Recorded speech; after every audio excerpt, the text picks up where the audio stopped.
इनको प्रदेश की चिंता नहीं थी, क्योंकि इनको स्वयं की चिंता थी।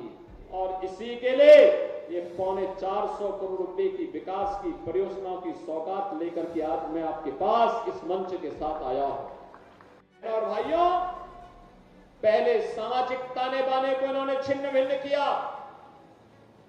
प्रदेश को दंगों की आग में झोंका, विकास के लिए और गरीब कल्याण के लिए जो धनराशि राज्य की लगनी चाहिए थी उसमें लूट खसोट किया, नौजवानों को मिलने वाली नौकरी में डकैतियां डाली गई। आज आप देख रहे होंगे कि कल हम लोग 1000 नौजवानों को सरकारी नियुक्ति पत्र देने जा रहे हैं।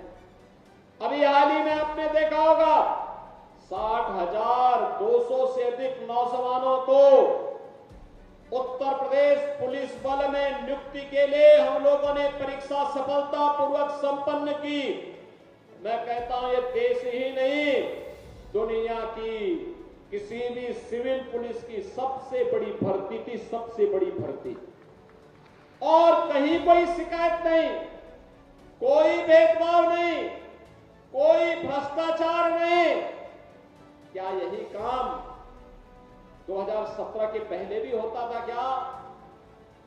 2017 के पहले हर नौकरी बिकती थी, उसकी नीलामी होती थी, वसूली में चाचा और भतीजा समान के भागीदार होते थे, और बाद में जब ज्यादा वसूली होती थी तो चाचा को धकेल दिया जाता था, भतीजा अकेले ही बैग लेके भाग जाता था। यही दृश्य पूरे प्रदेश का हुआ करता था। विकास के नाम पर भी यही लूट खसोट बची हुई थी, यही लूट पूरे प्रदेश में बची हुई थी। बहनों और भाइयों, इनको मैनपुरी की चिंता नहीं थी, इनको इटावा की चिंता नहीं थी, इनको स्वयं की चिंता थी। इनको प्रदेश की चिंता नहीं थी, क्योंकि इनको स्वयं की चिंता थी।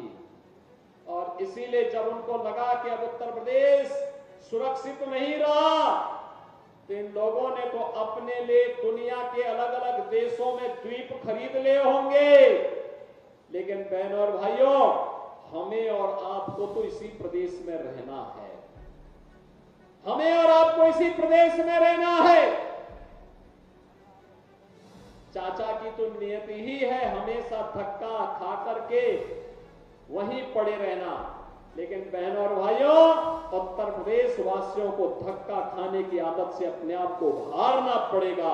सम्मान के साथ राष्ट्रवादी मिशन का सिपाही बन करके आगे बढ़ने की हमें आदत डालनी पड़ेगी।